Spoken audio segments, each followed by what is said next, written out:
in a Zoom meeting with somebody, and then they're like, their kid runs in the room, like jumps on them. Like, just get on me for a second. Or the cat's running over the keyboard. I'm looking at you, John. Yeah, my cat is made to.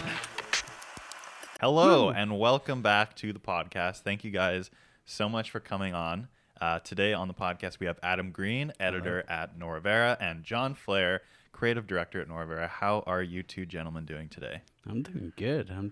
Good. Nice way to end the day. Totally, yeah. Yeah. I like it. Yeah, it's kind of a nice cruise into the end of the day where we just kind of chat and chill. And yeah. But today's discussion, I wanted to dance around our gripes and joys of working from home, right?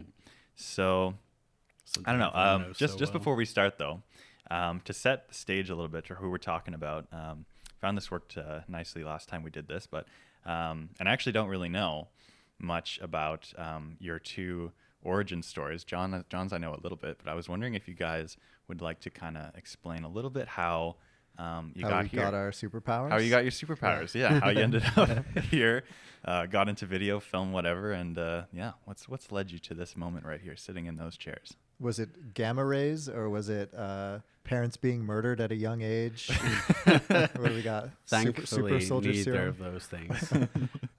The thing that really got me into video editing was actually just messing around, ski trips and snowboard trips and filming it on GoPros. Oh, interesting.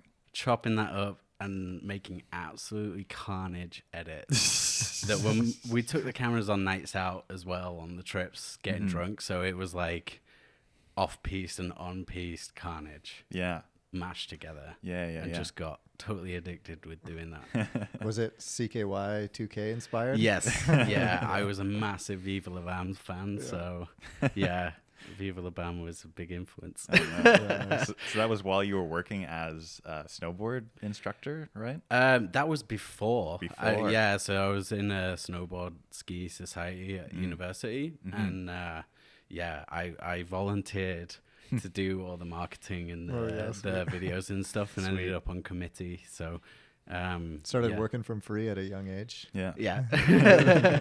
Well, that's the way you got to do it, right? It was a passion. It was like I was sat up in the edit suite till God knows when in the morning, just ordering takeaway to the uni building after my courses had finished. But yeah, I just got the edit bug. Nice. So you always knew you wanted to be an editor. Like, it didn't ever occur to you to be like a shooter or a director. Like, editing was your path. Yeah, Cool. I was actually doing like a film and media course at uni, so I was doing a bit of everything. And I just loved being on the computer editing. It just like cutting the story just really was the best. I did like shooting and stuff too, but when you've got limited cameras, it's hard to get super passionate about it. Whereas I could have a GoPro and still make a sick edit. Yeah. Yeah. Challenges you a bit, right? Because you're like, well, I got this footage that like looks kind of subpar that I put a lot of effort into. Kind of but if I subpar can, is a like, nice way of putting it. It was garbage. Everything shot with a super wide. It was a Hero 2. That's the time frame we were talking about, and I even got the screen to clip on the back so you could see what you were shooting, but it made it like twice as fat. It was like it was really, really fat. So. Ruined the purpose, I guess. Take the go out of it. Yeah. Out of the pro. Yeah. What about you, John? What's kind of led you down this avenue? Certainly not the money. I think it's a bit of a long and winding road for me too, kind of going all over the place in and around film though. It's always kind of been in and around it. Similar though to you, Adam, I like started originally when I was like 16, 17 making BMX videos, heavily inspired by CKY2K also. But yeah, there's like that's what was going on at the time. It was like Jackass on MTV, and then CKY dudes like releasing these skateboard videos that are like 20% skateboarding and then like 80% just these idiots fucking around. But yeah, so I mean, we just like I BMX'd like street road and stuff, and did that for like a long time, and then slowly started like I was making videos and we were shooting them, and I'd be like making these videos and like actually designing This is also setting a time frame for this, because I was like taping them to VHS tape, designing the like cover of the VHS, duplicating it, and then selling it at BMX stores in Kamloops, where I grew up. YouTube thumbnails. So they'd be like, YouTube. Yeah. And they all had pun names. One was called Metal Peddlers, and the other was called BMXican. Had nothing to do with Mexicans at all. But yeah, I realized that like it wasn't the BMX that I was actually into. I was into the filming and editing it. Yeah. Because I'd be like, I wouldn't go out riding unless there was a camera there, and then unless I was like actually getting footage to cut later. So I was like, wait a minute, what do I actually like about this? Is it the BMX, or is it like making videos? And eventually I just like went and started making videos full time. I was kind of similar with that. Like I realized that when I could get other people to shoot for me, and then I could just snowboard and not worry about the filming and then edit it later. I enjoyed that way more. I got to snowboard and edit, and I was like, without the filming part, I'm still doing the bits I like. So I think that was a good indicator that I wanted to go into post. Totally.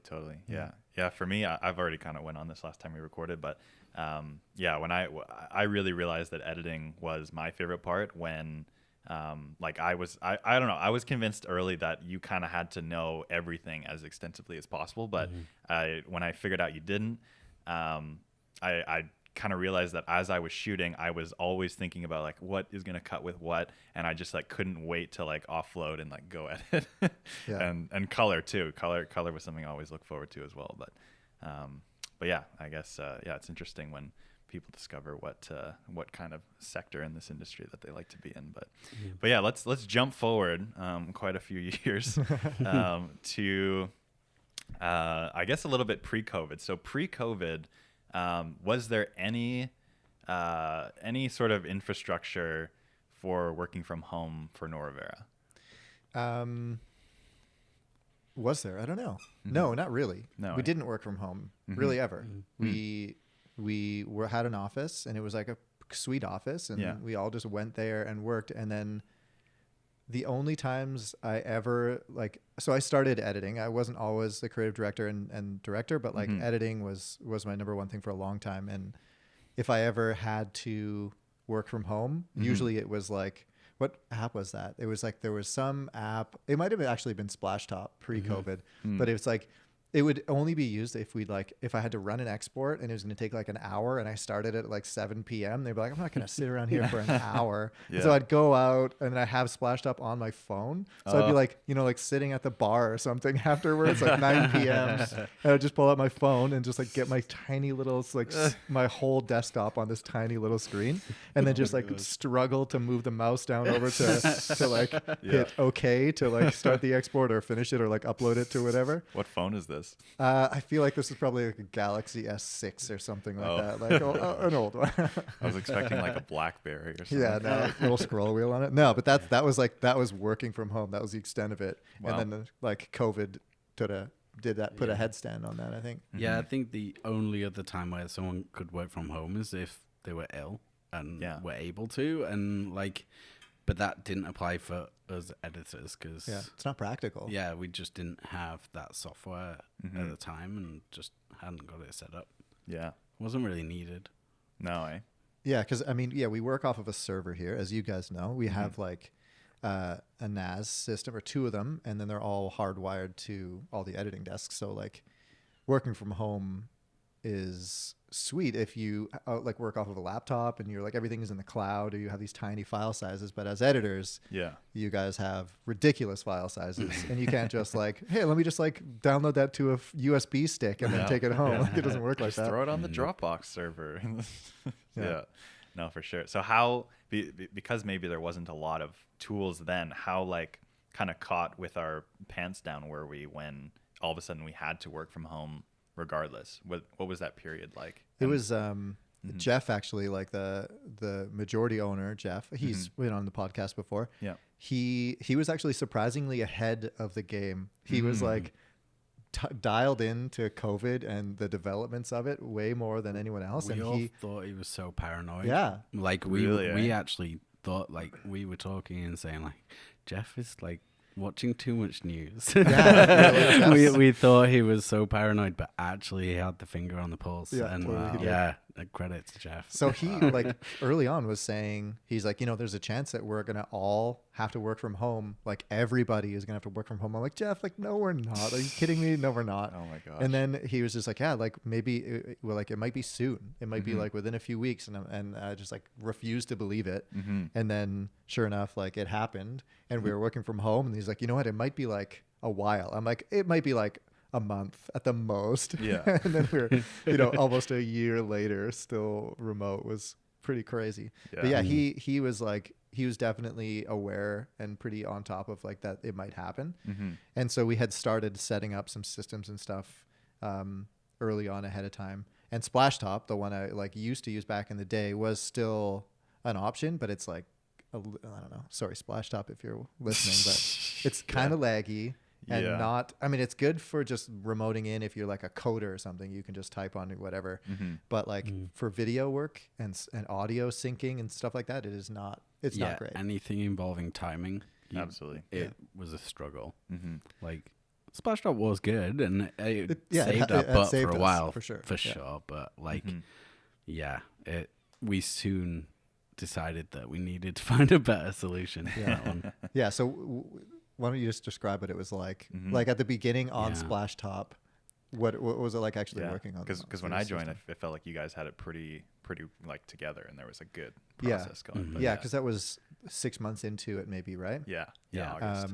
The early days were interesting. Yeah, like apart from having to bring an entire desk setup home and find space in the apartment for that, like, once we got Parsec up and running. Not Parsec, sorry.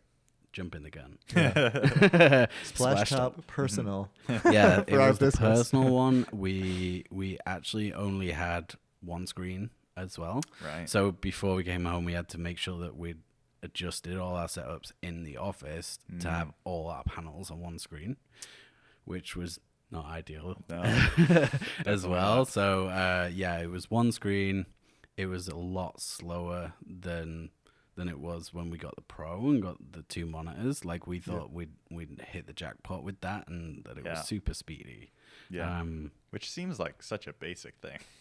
Yeah. Right. Totally. I think like you mentioned, like for people that aren't editing, that might just need one screen, it's absolutely fine. Yeah.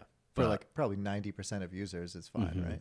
Yeah, but when we have like smaller monitors, good quality but smaller, and we use two screens, we need that extra real estate. So it was incredibly difficult on a not so great desk at home, leaning in so close to the screen just to try and read anything, because it was all really, really tiny and pixelated a little bit and slightly laggy. Like trying to time anything to music was just guesswork.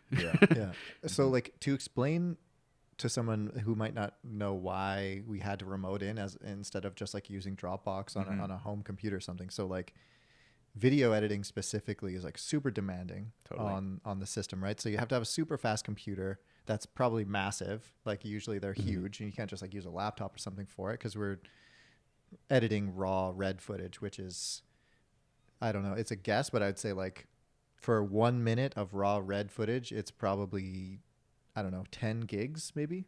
Yeah, that sounds about 10 right. 10 to 15 gigs or something for a minute of footage. So it's huge, and you need all this processing power to even make it work. And it's like, so you can't just have it on necessarily a Dropbox or like just on an external hard drive and you just take it home, because we have any given time we have like 15 projects on the go that all have like, I don't know, terabytes and terabytes of footage. So just like being able to jump around, we had to be on the server. So the servers at our office, all the editing computers with all the horsepower at our office too. So essentially we just had the to other factor was that we couldn't pass footage on drives between each other because of COVID.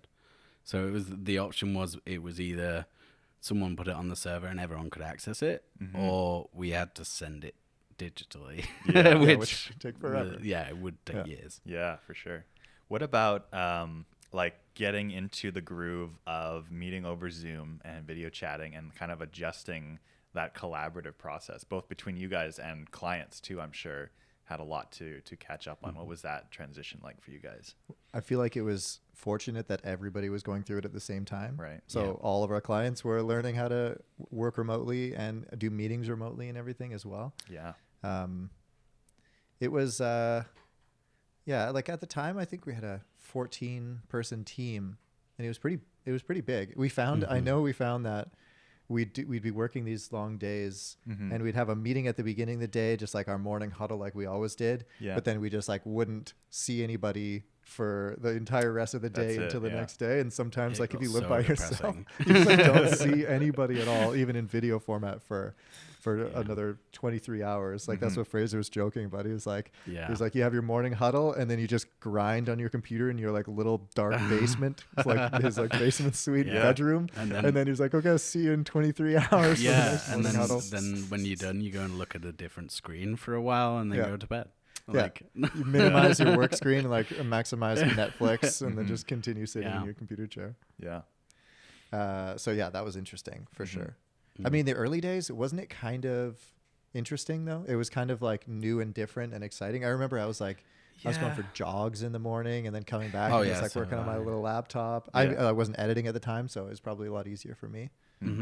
Yeah, I think, there was a lot of adjustment with, in terms of comms and like, the fact that we had to schedule everything. You couldn't just turn around and talk to someone. That's a blessing in disguise though. Yes.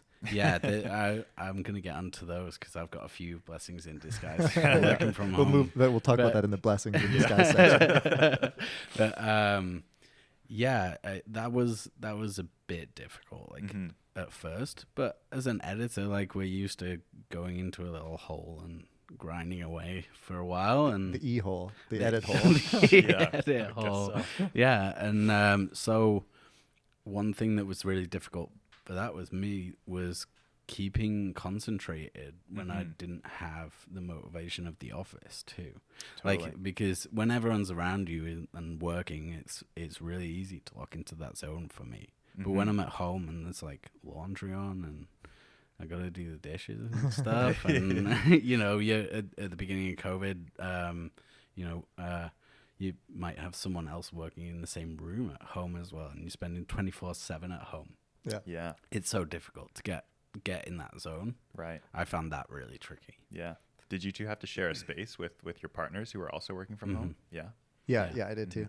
Yeah, my partner, she works from home normally. Right. So it wasn't even really an adjustment for her. She'd do a lot more traveling pre-COVID, but she never really had an office that she worked out of. So you have this little 590 square foot apartment with one bedroom essentially, and you just have two people on meetings at the same time in the same room, trying to time what you say so that you can mute between not hear each other on the same meetings. My partner's a teacher, so for young kids, so I actually helped her with a couple of shitty rigs as well, putting webcams on top of like broomsticks and stuff so she could show them crafts and do art classes and things. That's cute. Yeah. So that was kind of cool. But is she still teaching remotely, or is she going she's to school? back in school. Cool. The kids all wear masks, and so does she. And they don't interact with any of the other classes or anything. But what was that like for her though? Like teaching what is it, kindergarten? She's grade 2, I think. So like they're grade like 2 7 years kids. old. I'm still confused about the grading systems over Right. They're So like 7 and 8. A group of 7 and 8 year olds like trying to hold their attention over Zoom. Yeah. And at the time as well, she was a teaching assistant, so she didn't actually have a full class. So it was a bit touch and go at one point, because obviously the teaching assistants aren't necessarily needed when all the kids are at home with their parents and watching the teacher. So she didn't have anything to do for a while. She was quite pleased about it for a bit. She got caught up on yoga and things, but then she was begging for work after a while because she got really bored. But doing classes and trying to keep that attention is just really difficult. Yeah, I bet. Yeah, I feel like that was the narrative for a while. It's like, oh man, like we got all this time from home. What a blessing. We can, take time to take care of ourselves and then focus on me. Focus on me for a second.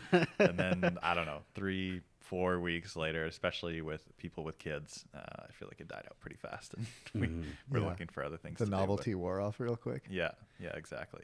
Yeah, I guess none of us three have kids. I could only imagine how much harder it would be to do it with like a 2-year-old in your tiny Vancouver apartment too. Gosh, yeah, that would be. Yeah, we had really stressful. So like I'm on meetings with people still like all day, all the time, and like some of our clients are in New York, like working with Viacom there. And if you've ever been to New York, their apartments are like all 400 square feet and like $5,000 a month. Yeah. So they have these tiny apartments there, and all the people that we had these like regular Thursday meetings with, you can just you can just sympathize with them having to do it like work from home for so long, because New York was hit like super hard with COVID early on, right? Right. Yeah. So they're all working from home for the longest time in small apartments. Like already your like Brooklyn or your New York apartment is going to be so small. And then, a few of them had kids too. And it's just like, it's kind of a regular occurrence now, isn't it? You like in a Zoom meeting with somebody, and then they're like, their kid runs in the room, like jumps on them. They're like, just get off me for a second. Oh, the cat's running over the keyboard. Oh, yeah. I'm looking at you, John. That cat has made some cameos for sure. Yeah. Or you accidentally put a filter on, you can't take it off. Yeah. I'm not a cat. No, I'm not a cat. I'm here. I'm not a cat. Oh man. But yeah, it's like, I can only imagine, with kids and stuff, with a cat who likes the nice warm surface of a laptop, I'm sure is hard enough, or it is hard enough, but I'm sure kids would be an interesting challenge in of itself. Yeah. I never had one of those Zoom moments when I don't know, when a kid comes in and interrupts, or a cat. No, I haven't had the pleasure yet.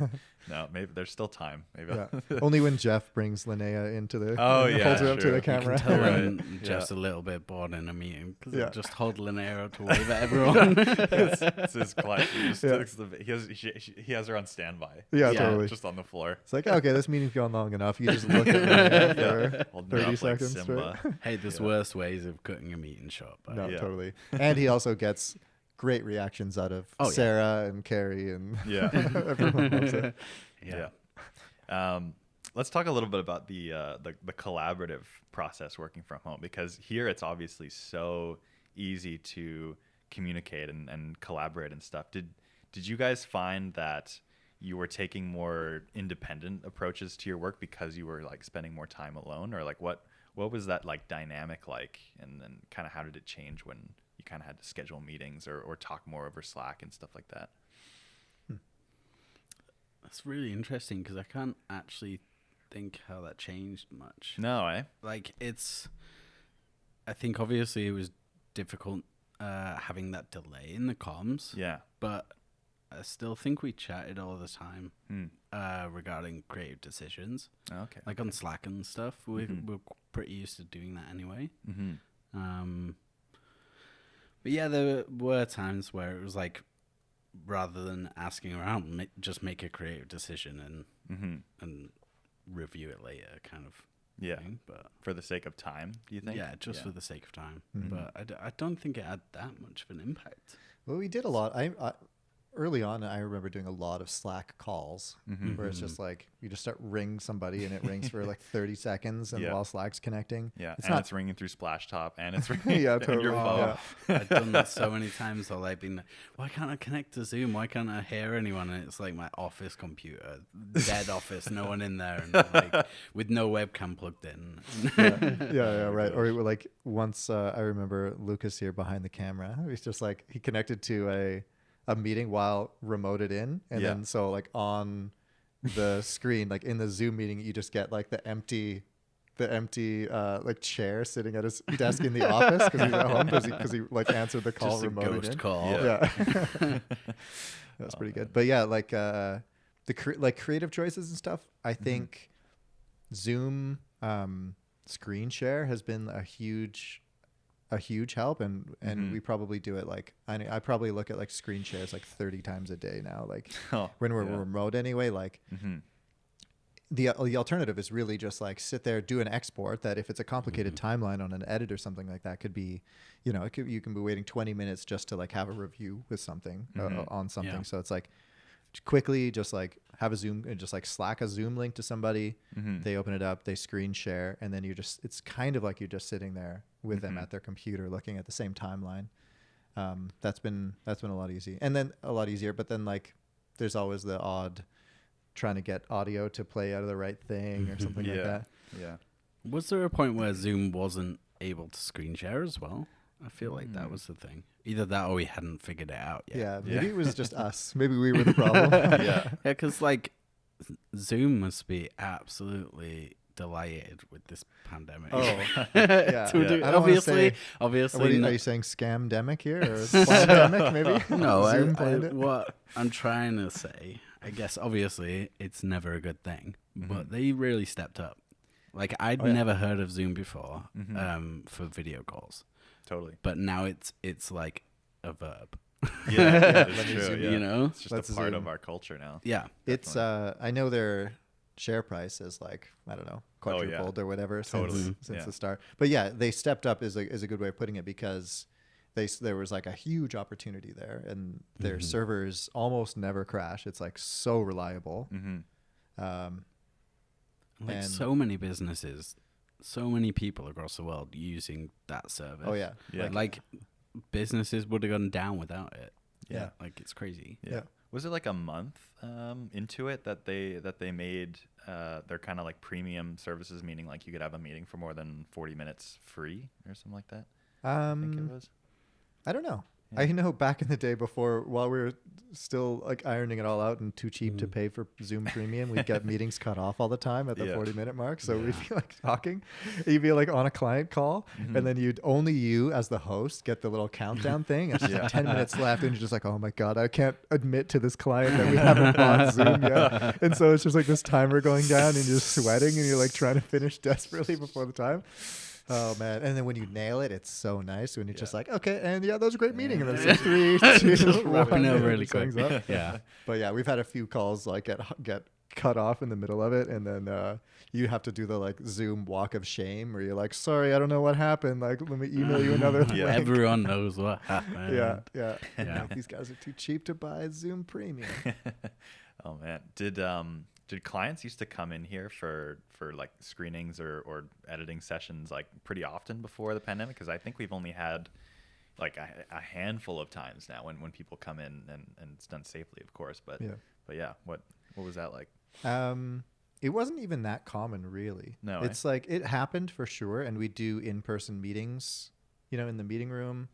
But we still did the odd call and group call and stuff. They're just like not as refined as they are now, which is blessing in disguise moment here. Yes. But it's like so much easier to do now, like because everybody's used to it. Everybody has the like everything they need. Everyone's got webcams now, and everyone like knows how to use them properly.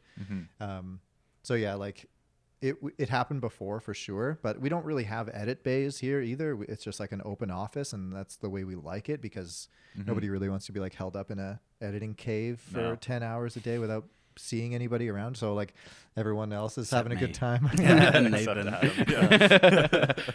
I wouldn't want it anyway. I don't know. No. Except for when on a sunny day when the sun shines through the front window and just like goes directly on your screen and you literally can't see anything. Depends on the day. I'd still rather that than a cloudy day though. Oh, definitely.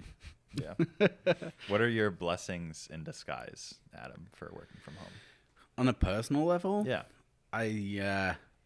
I love that when I work from home, I can actually just like work my way through my record collection. Yeah. Make a jug of coffee. A jug of coffee. Jug. Yeah. Make a jug of coffee, get the diffuser on, and like nice. Just actually buy. have nice That's a day at food the for lunch. spa. Like I like good food, and I have great lunches, but Definitely. Your being able lunches are to the actually envy of the just office. make a lunch at home and like actually cook something. That was really nice. Yeah. Yeah, you save money too. Like our office is in an expensive part of town. You're going to pay like $13, $14 a lunch every day. When you're at home, you can just make it, get those sweet grocery store prices. Although It's it true, was yeah. kind of strange at the beginning because even getting groceries was a yeah. challenge. Yeah. Yeah, I don't know how everyone like mostly feels about it now. This is diving into COVID here, but there was like a good chunk, a month or more, where I like every time we got groceries, we'd be like scrubbing everything down, like getting your cereal box and like spraying it down and wiping it off. And I don't, maybe people still do it now. I gave up on it because I was just like, you know what, fuck it, like this is too hard. I think that, and please no one quote me on this because I'm by no means an expert. But are you a scientist? Are you no, a absolutely not. I'm not a scientist whatsoever. No, okay. But pretty much all my cousins are scientists, and I have like 20 of them. But that makes you that makes me an expert by proxy. On you. Absolutely, yeah. Good pun, Adam. But I think it's because the science has kind of discovered that it's not as contagious on surfaces as we once thought. So you don't have to disinfect your Amazon packages anymore, as we've all done. Although I'm so behind them having hand sanitizer in supermarkets still. After COVID, I want that blessing still to be there. You've got some good, like, I wish this stayed in post-COVID I life. like personal space. Definitely. Like, there's nothing better than going to a gig and like being in the crowd. Like, I love that kind of thing. But when I'm lining up for the grocery store, like to buy my stuff, I don't want someone breathing down my neck. I'm sorry. There's a time and a place for breathing down your neck. Breathing on my neck. Yeah. Yeah. It's at the rock show, obviously. Yeah. But like, that kind of stuff can stay for sure. I like it. Yeah. What else? There's got to be some more blessings in disguise. I know you got a secret list here. Yeah. A secret list. Yeah. I totally like the hand sanitizer thing because it's, if anything, this whole experience has made me realize how dirty things were even before the pandemic. Yeah, stuff's dirty for sure. Definitely. Yeah, I mean, like, someone said to me the other day, like, how crazy is the fact that we used to go bowling? like sticking your fingers in the ball. Yeah. That it's never, ever been cleaned. And, like, that bowling alley's been open since the 90s. Yeah. Right? Yeah. Never been cleaned, and you just bowl your ball. You're like, dipping in your nachos, just like having your beer. Like, it's like so gross. It's like a petri dish in those little holes. Yeah. But I guess that's why we have immune systems, because we're all gross, right? Yeah. So, no, that's true. Yeah. Just covered in little bugs right now as you speak. What doesn't kill you makes you stronger, I guess. Yeah. But to tie it back to like working from home, a really good thing about that is that everyone's kind of come to terms with the fact that you can work from anywhere. Definitely. Which is awesome. We wouldn't have you on the team if that wasn't the case. No, I guess not. It's pretty. So it's like backstory, origin story. Oh, origin story. I mean, there's another episode with my full origin story. Oh, okay. But, Cole's notes, origin story. Yeah, exactly. We'll link it in the show notes, whatever. But I something I haven't elaborated on is my early days at Noravera, which is my first, I don't know, 5 months. Yeah, So from August till February, I was working completely remote every single day from back in my parents' place that I retreated to when my lease in Toronto ended, which I didn't really mind. It definitely took some getting used to, like, meeting you guys on Zoom every day. And of course there was a big time difference, and I was working for 3 hours independently for the first 3 hours of the day, and then you guys would start your day at 11, and then I would end my day at your 3 p.m. And we built some system around that and worked pretty well. And thankfully, it wasn't, for me, it wasn't just like one meeting at the beginning of the day and then I didn't see you guys for 23 more hours most of the time, because we had like end of day check-ins to make sure I had work coming in, enough work for the next day and stuff like that. It worked out pretty well, and maybe there'll be a time where I take a little trip home and I can do that again. But yeah, it wasn't too bad. I liked it, and I was living with my family, and they were all working from home too. So, and it was we had like a big house in the suburbs, so plenty of space to move around and talk to people. And having people around, I'm sure, makes a difference too. Like, definitely, if you live alone and you're working from home alone, and your only interaction, at least throughout the day, is just like little squares on your screen. It's tough, I'm sure. Yeah, my first 2 weeks when I finally got here were a bit tough in that regard. I took a couple days off work to like obviously move and get myself set up, and like you know, by the time I started back up with you guys, I literally had, you know, a desk set up with my laptop and an extra monitor and my mattress on the floor that I was sleeping on. That's all I had in my entire apartment. That's a bachelor pad. Yeah, right. Yeah. Since then, I've set up pretty well, but yeah, it was a little bit sparse for for those couple of weeks. Yeah. So like during the summer, we have mostly returned to our office now. There's still like the odd work from home, and I think there always kind of will be now. A little like I think that's one big shift that's going to happen is like you said, it's like the option is now there because all the infrastructure and all the systems are in place to work from home kind of whenever. So it's like you could do the thing where you like go back to Montreal for 2 weeks and maybe work a week and then take a week of vacation or whatever. It's like that option's there. I never thought pre-COVID, I would be able to work remotely. I never thought like, Same. you know, I could go to Mexico and like work on the beach for a week. Like, some people can do that and could do that before. I mean, but I mean, now it's like actually entirely possible. Yeah, true. Catchment area for jobs is not just like you can't just work in your city anymore. You don't have to live near the office. Like you could be anywhere. Yeah. It's pretty awesome. There was some controversy around that, at least in the beginning, when some companies, like I think, you know, big tech companies started calling, you know, maybe a couple months in that they were going to switch to like a completely remote setup, like permanently, because they had no idea how long this was going to last, and maybe they'll still go forward with that. But then there was some issues around salaries that I remember, because if you have a team in all sorts of different places of the world where the cost of living is different, you know, you can kind of adjust your pay scale. And then, you know, if someone's doing the same work in another city that's cheaper than someone who's, you know, doing another city, should get that paid the same? I don't know. That's about as much as I know about the issue, but I remember it being there. Yeah, I know there's a lot of talk of that even after COVID is over, big companies saving that, like it's all about that like overhead, you know, it's like saving that cost for these big companies where there's like, if we don't have to have this giant office in like downtown Manhattan, like why do we even have it? Like let's just make everybody work from home all the time. And I don't know, man, I don't know what people want to do. Like is your quality of life higher working from home and not going into an office every day? I think it really depends on the person. And where you're living and who you're and living where with. you are. Totally. Like you know, one of our editors, Fraser, working in his like bedroom in his like basement suite. That can't be that fun. So difficult. Full time. No. Yeah. I personally didn't like it too much. Like, there were little perks, but it was difficult mentally. Yeah. Like, to rally every day and just be in the same room all day. Yeah. I like going outside. I like walking to work and being somewhere where it's like, this is where work happens. And then, even for me, it's like the commute that I have, like an hour-long commute.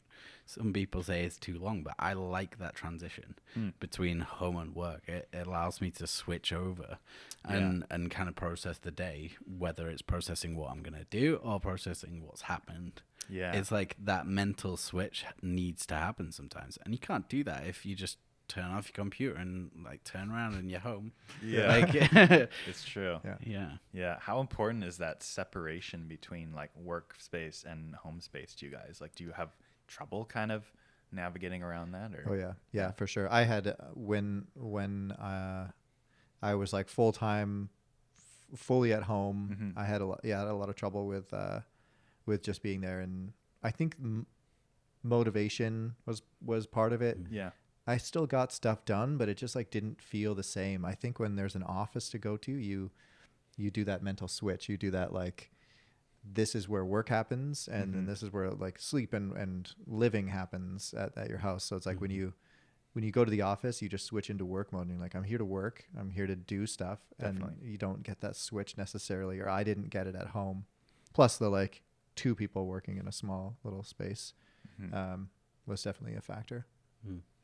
I realized that I could never go freelance. It basically it solidified to me that working as part of a team and being creative with other people is what I love about this job. Yeah. Like that was totally solidified because like, I like editing. It's fun, but I like creating with people. That's really where the joy is for me. Yeah, I totally agree. As soon as like when I took my first trip here and I finally met you guys all in person, I spent that week, like I instantly found myself like more energized towards my work, more like motivated to, you know, just grind all day and peer over my shoulder and see everyone else grinding, and it just, I don't know, it provided some sort of like artificial accountability for making sure I stayed on task and produced good work. And obviously, that was the first time I was in the office, and maybe subconsciously I felt like I had a little something to prove or whatever. Come with a chip on your shoulder. Yeah, something like that. But I don't know. There's a lot of unspoken things that just make it, at least in our industry, I think a lot more conducive to doing good work, for sure. Totally. And Adam, I totally agree. Like I thought maybe like I could go freelance, but it's just so much better to be a part of a team, and especially like when you feel like you're growing with the team and everyone and I don't know, you become more familiar with everyone's way of working and how our different directors work, and it just, I don't know, that familiarity I think fosters better editing. Oh, for sure. Definitely. Yeah, I had trouble too, at least in my first 5 months, because I was working out of my bedroom, the same place that I sleep. That was definitely difficult. Like during like busy weeks, like I found myself like struggling to sleep because I look over to my left, I see my computer, and I thinking about all the deadlines I gotta hit. The visual reminder of work. Exactly. Yeah. Oh God, I couldn't do that. I have my desk set up literally like in the only corner of our apartment where it could be set up, but it's right next to the TV. Yeah. So like when I'm trying to wind down at the end of the night, I can see where I've sat and grounded all day, and it's just not great. But that's what solidified to me that I could not live in a studio apartment with only one room, and I've lived in two in Toronto. And it's just, I don't know how I got through school like that. It's just, I don't know, the separation needs to be there. So I've got a 2-room apartment with my desk set up in there. But Adam, you didn't have a desk set up in your apartment before COVID, eh? No. I got rid of all of my stuff before I moved here. Right. Nearly 2 years ago. And I was lucky enough to get on board with you guys very early on when I started living in Vancouver. So like there was no need for me to have a desk set up at home. Like I just never got around to it and didn't have the space. Like it was the first time I've had that. Yeah. So when you wanted, do you have a laptop at home? Actually, is it just not at the moment. Did you have a computer at all? Like no, when you would just come here if you needed to like do something? Yeah, there was at the time there was no kind of extracurricular work, if you could put it that way, like out of work. Yeah. I was kind of happy about that. It was nice to have that work-life balance, especially when you're getting used to a new city. I didn't want to be editing and stuff all the time. So editing is a solitary behavior. Yeah, there's a lot to explore and a lot to do, and I didn't feel the need to kind of get a setup, and we had a couple of MacBooks in the apartment, but they weren't mine. But I could use them for video calls at home and stuff, and that's all I really needed. So I had to look everything back, including desk chair and everything like that. So I have a question for you, Nathan. When for those like 4 or 5 months in Montreal, when you were like working right and like sleeping right beside your desk, did you shower before coming to work? Did you just roll out of bed and like land on the chair and then just start editing? You didn't even put on pants. We all know it. No, actually, I found early on in my school career that like a morning routine is very important to how productive you are throughout the day. So I can't actually work in sweatpants. I don't know. Because my brain associates sweatpants with relaxation. So even if I'm home all day and I'm not seeing anybody, I will put on a pair of, jeans, dressy casual pants, whatever, and a belt and socks and a shirt, just because that's, I don't know, that's how I feel. I did that at the beginning of COVID. That was my commute in a way. You know, that transition. It was like, like my partner, she was like, why do you always get fully dressed, like fully? And it was that mindset. It makes a huge difference. And it's so nice at the end of the day to like get in your comfies and chill out. Like that's the transition. Andrea, my partner, she's like really big on taking off her like day clothes, her work clothes as soon as she gets home from wherever it is from the day. And it's like a very much a mental transition at the end. You're like, okay, work is done. Like my day, my errands are done. Like sweatpants go on and like the frumpy shirt. Yeah. I never knew how important those little things were. No, I've definitely learned a lot about my own mental health throughout this whole thing. Oh, like, yeah. Another perk. Yeah, that is another perk. Yeah. Like I've struggled in the past with like depression and stuff like that. But like so when this whole thing happened and we had to isolate, and you know, you're finding yourself trying to motivate and only speak to people on the phone, and especially like for me with all my family back home in England, I've not been home for a visit that hasn't been a funeral in like 2 years. So like it can creep up on you, those kind of feelings. Yeah. It can get pretty heavy pretty quick. So you gotta like be very aware of yourself. And I think, I've learned a lot about how I can do many little things that really add up to a better headspace. Good, yeah. I don't know about you guys, but no, yeah, for sure. That's definitely another blessing in disguise for COVID. I think we've all learned a lot about how we operate and you know, do the best work and kind of stay in the best mental state by ourselves, right? Yeah. Like I said at the very start, when shit got real, I feel like it was like mid-March for us anyway. Jeff maybe earlier than that. He knew earlier. He's Nostradamus. October of 2019. Yeah, he knew his number. 2 years earlier. He knew. But yeah, like I would get up, and it was like a really nice, a streak of really nice weather too. And I never jog outside. It's like, I don't know, I hate jogging, but I would get out and just like jog it was sunny and blue skies. It was still pretty cold, but it was like a nice kind of like behavioral, like habit to have, where you just like get up, you like get the blood flowing early in the morning, and then you go you go straight into your like morning huddle meeting on Zoom. And I still do it now to this day. Like I still make sure I barely get enough sleep every day, but I get up early enough to go to the gym, and I'm lucky enough to have like an apartment gym in my building, and you can book out time slots. So it's like has stayed open for the most part through COVID. Nice. But yeah, just doing that, and then just like getting a good start. Like it's the getting dressed for me is like getting blood flowing and stuff in the morning. Yeah, totally. You feel so much better in the day. Yeah, totally. Yeah, I'm not a morning gym go-getter like that, but that nice 30-minute walk to the office is very helpful when just getting here and getting ready to go, just getting that blood flowing. Like if you're just rolling out of bed and, you know, maybe and getting dressed and having breakfast, I don't know, I feel like I'm still pretty groggy by the time it starts time to start working, for sure. So before I ever worked at Noravera, I was a freelance editor, and I had the worst habits in the world. Like working from home, I just had my like shitty little desk set up, and I worked like off of a laptop half the time. But I like had no motivation. I didn't have that like morning routine where I like actually get up in the morning. I'd get up at like noon or 1 sometimes. Just whenever you woke up. Yeah, just like whenever. Just and then like go do a bunch of stuff, and then realize that it's like getting too late and I have like, so I had a routine where I was like editing. I was filming throughout the week. I'd film at like one of those like Entertainment Tonight style shows where it's just like people like interviewing like, you know, local celebs and all that, and just like I would film everything. So I filmed the whole show on my like shitty like Panasonic HVX 200 camera.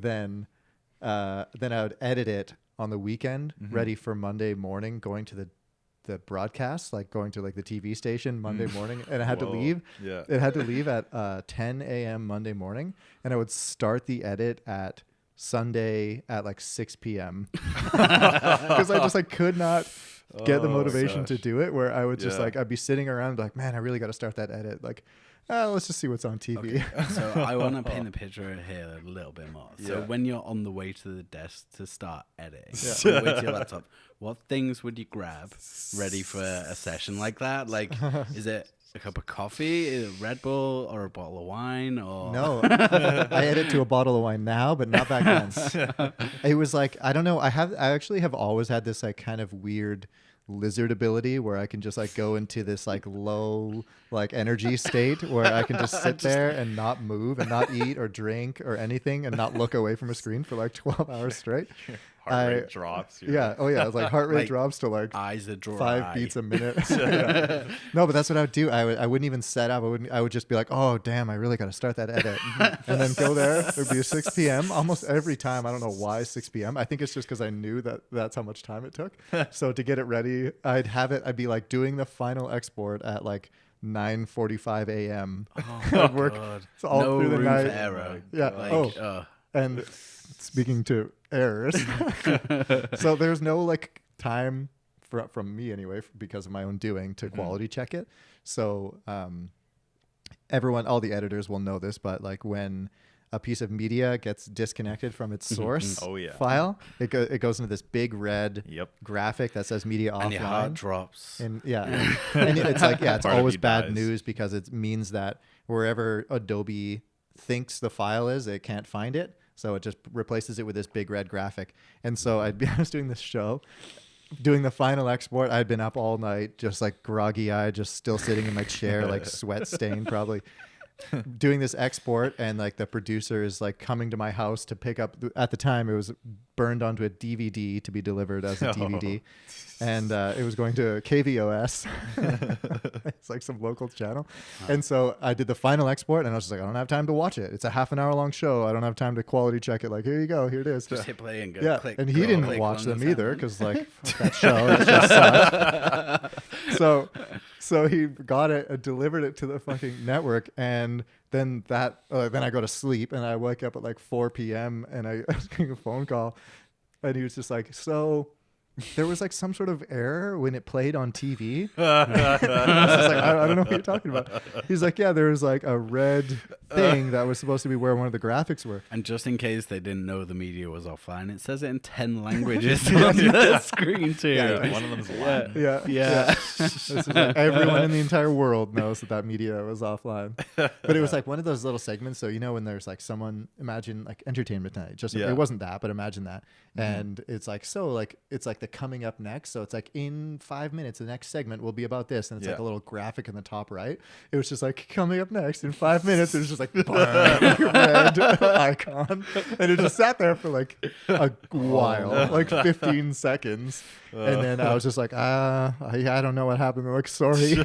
And then, but it wasn't like someone noticed at the station. Yeah. It was nobody noticed. It aired on TV, and that's what was broadcast. Yeah. It's not all on you. Yeah. There's no Wow. QCing. So from then on, start the edit at 5 p.m. How instead much of 6 p.m. recovery time would you need after a session like that? I don't even remember. I think I just slept for a while, and then I think that was the reason why I got up in the afternoon, is because I just like always, if I'm left to my own accord without anything to do, I will just go to bed at 2-3 in the morning, and then eventually just like sleep and wake up at noon. Wow. How many times a week did you have to edit for that station?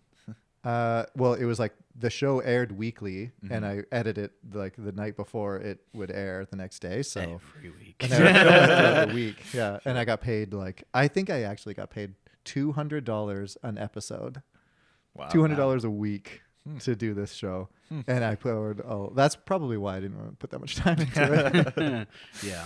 $200 an episode. I probably put like 60 hours of work into every episode. Oh my gosh. Wow. Filming and editing it. Yeah. Wow. Yeah, crazy. That is intense. Man. Sidetrack, sorry. Yeah, we've all had that deadlines, was a lot of fun. That was quite a journey.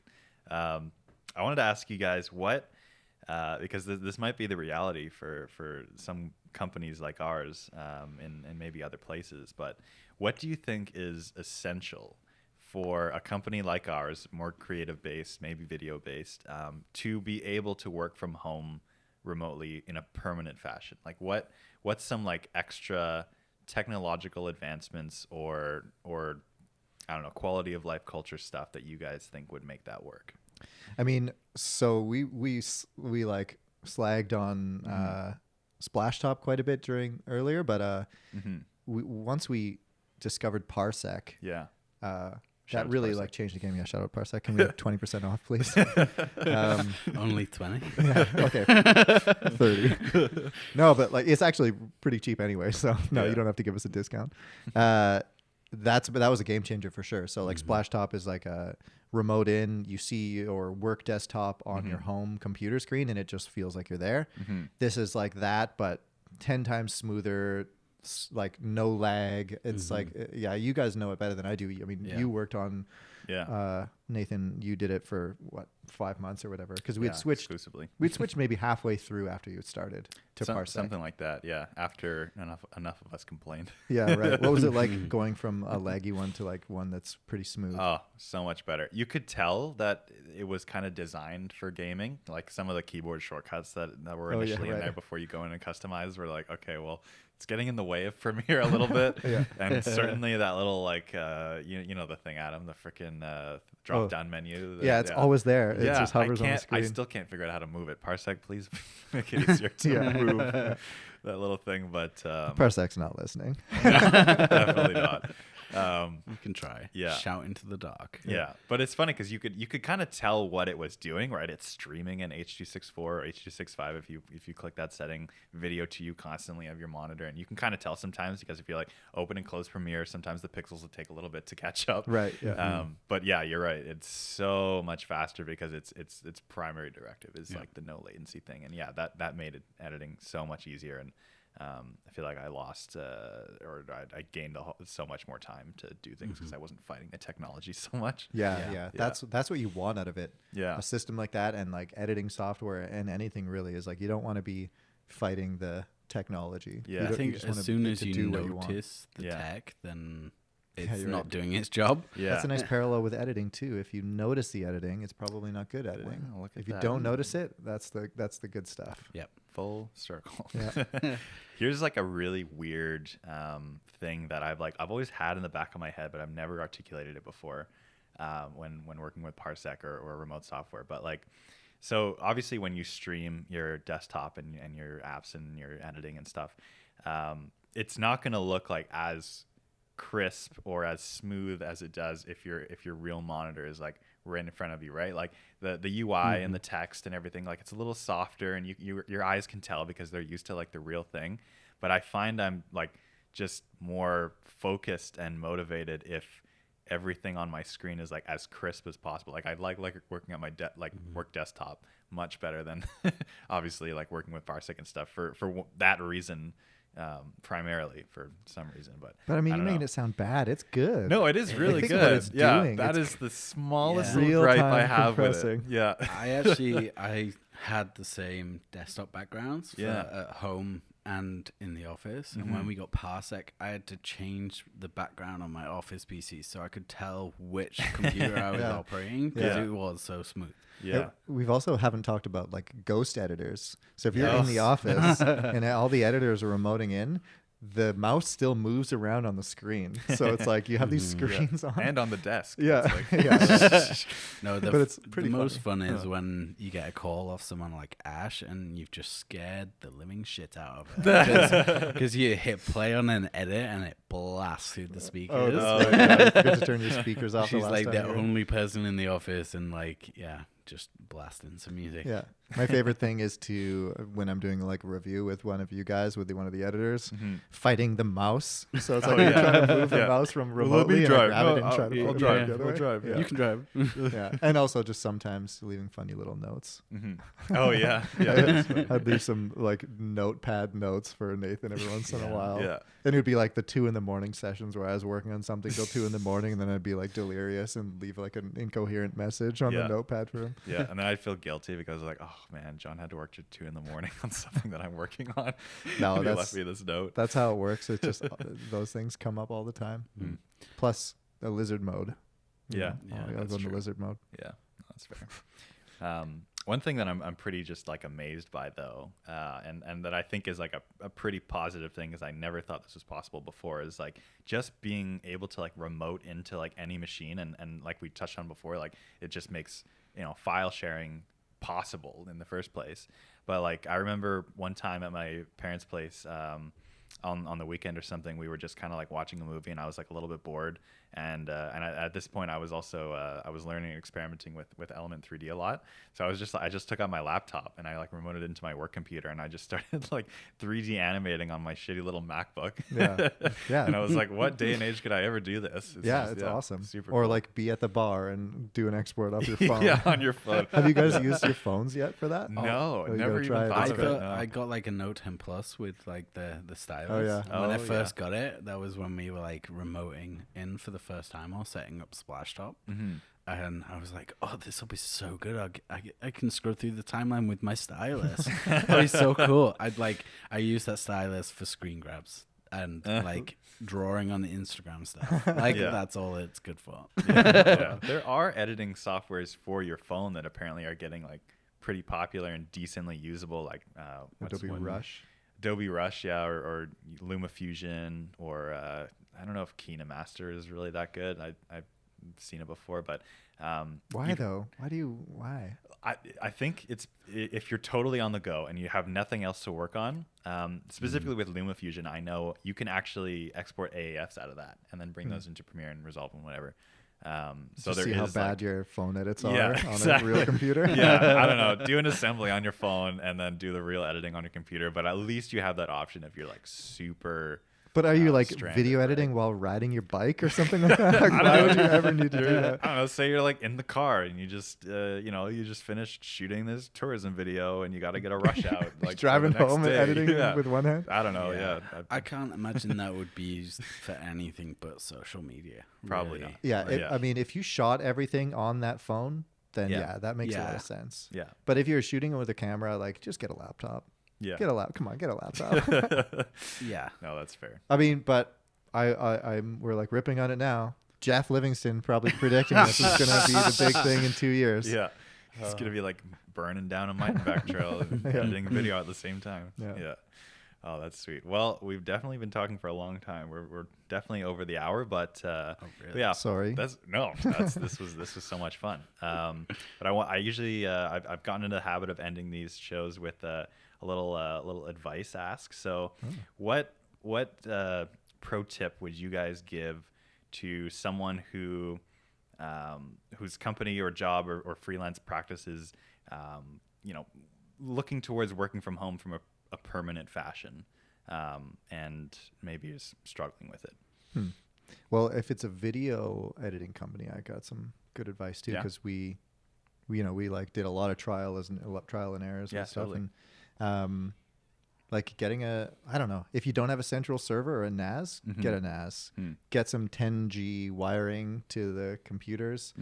But yeah, if it's a video editing that want to go full remote, Dropbox actually is another really good one. If you're working with small file sizes, we did that, like have everything on a Dropbox. Everyone kind of like can work off of the same external hard drives. And if you hire somebody across the world, you just be like, hey, buy this external hard drive, hook it up with this like login or whatever. And then it just automatically uploads all the footage that everyone's working on. Yeah. We did that with one of our old employees, Ryan Shanahan. Shout out Ryan Shanahan. He was working, he moved back to Australia, and like he would edit videos overnight. And then at our 9 a.m. we'd come into the office and pick up his edit where he left off. So it was like this video was being edited 24 hours a day. It was amazing. Wow. That was the only time I ever worked with Ryan, was doing that. Like picking up an edit in the morning, and he's just like done a full day's work. Yeah, it was great. Just for clarity though, when you say overnight, it's during his day. Okay. Yeah. We're not making him work the night shift. It was just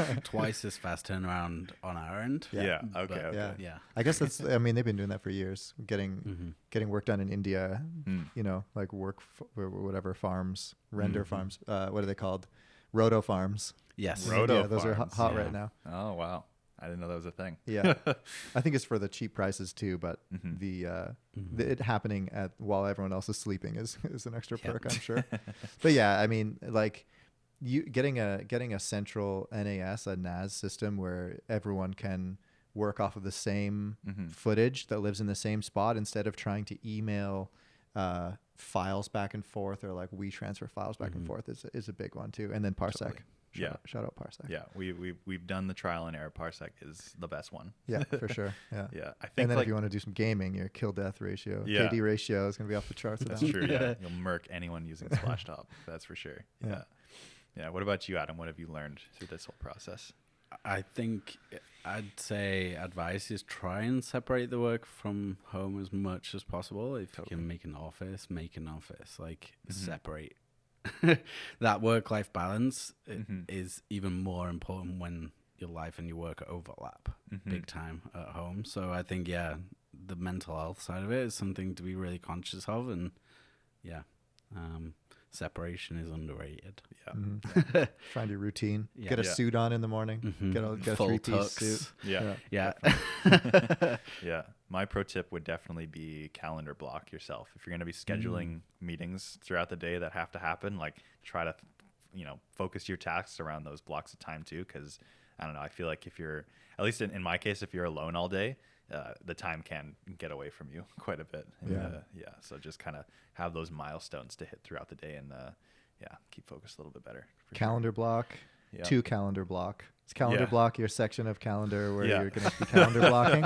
Yeah. But, I'm not even joking. Like, not that, but calendar block, like little 10-minute things to get ready for the next meeting that you have in the calendar. So, like, not only calendar block the meetings, but calendar block your own little prep time, too. Yeah. It's huge. Yeah, absolutely. Yeah. I definitely got into the practice of that whenever I had to do screen sharing with clients and stuff. Cause you can't just throw a client into an edit when you're, midway through. Obviously you got to set it up. So, cause you can only share one screen at a time. You got to have like options ready and everything. And you can, maybe like talk a little bit about the choices you made too.